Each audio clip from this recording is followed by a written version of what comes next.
Time now for our rants and raves of the week, starting with Dan.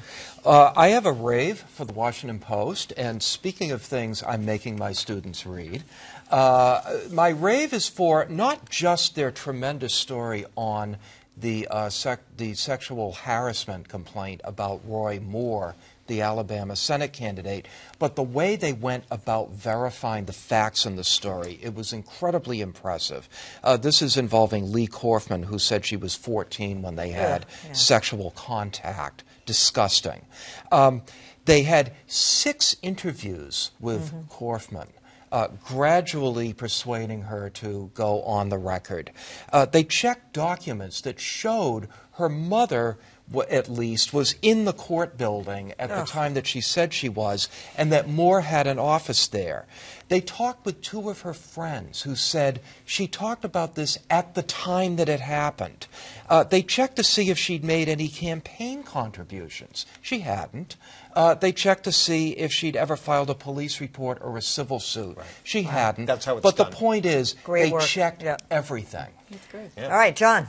Well, I'm not sure if it's a rant or a rave, but it's about comments from Sean Parker, who was one of the co-founders of Facebook. If you saw the movie, he was the Justin Timberlake character. So I'm going to whip through this because I know we're tight on time here, but he did an interview with the website Axios, and he said the thought process that went into building Facebook was, how do we consume as much of your time and conscious attention as possible? And the answer, give you a little dopamine hit every once in a while because someone liked one of your posts. It's a social validation feedback loop, exactly the kind of thing a hacker like myself would come up with, because you're exploiting a vulnerability in human psychology. And he says that he and Zuckerberg knew exactly what they were doing, and they did it anyway. And he closes by saying, God only knows what it's doing to our children's brains. So here you have it, the smoking gun. These greedy swine knew what they were doing, creating this vicious monster, and they went ahead anyway because cha-ching. That's right. Kelly. This is about another radio host going beyond the pale. This one... I take it? Yes, it's a definite rant. This is about Bill Handel in L.A., who called U.S. Representative Frederica Wilson of the Maisha Johnson situation a whore, a Democrat whore, and then when questioned about it, 2 days later said, oh, I'm sorry, I meant to say she was a media whore, not just a whore.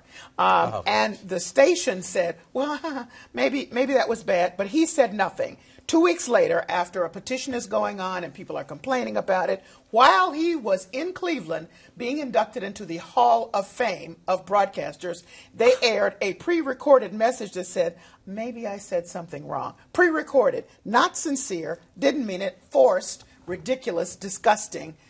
This is not one in which it all resembles the one that we just discussed. But there was a few minutes no ago. repercussions against him. Of course not, because he's Bill Handel in the Broadcasters Hall of Fame. Definitely worse than Felger. Tom. Believe it or not, perhaps in the category of a broken watch is right twice a day, the Trump Justice Department has recommended, at least have stopped the takeover of Time Warner by AT&T, raising questions about what that would mean in terms of constricting what content would be. If AT&T takes over Time Warner, which includes not only CNN but HBO, it puts AT&T in a situation where if you want to read or see Game of Thrones, but you don't have AT&T, there might be extra restrictions on that. You may have to pay more. Maybe you don't get it at all. So these are the kinds of things we have to be very leery of when you have these massive takeovers. Verizon's trying to do the same thing. AT&T, with AT&T and Time Warner, it was a surprise perhaps, but again, I had a more cynical take on it. I thought maybe it was punitive on the part of the Trump administration against CNN. And it may prove to be. So, yeah. All right, well, I have a rant tonight for the magazine Grazia UK, which convinced the actress Lupita Nyong'o to go on its cover. And here's what happened with it. They photoshopped her hair. She came dressed in that dress and the hair, the ponytail pulled back, and they cut it out. And because it didn't fit the kind of Euro-style culture that they were trying to promote in the magazine, and that's what they did to her. She was bull. and said, "Stop messing with black people's hair." But they did apologize to her after the fact. Great. It's too late. Yeah. The magazine's out. We've been hearing these photoshopping stories for years. Don't they have contracts? They claim that the prohibit photographer did it, and Oh, they're yeah. actually Oh, distancing yeah, right. The themselves. butler, But- too. Yeah, exactly. Right. Yeah, under the bus. All right, that is it for our show.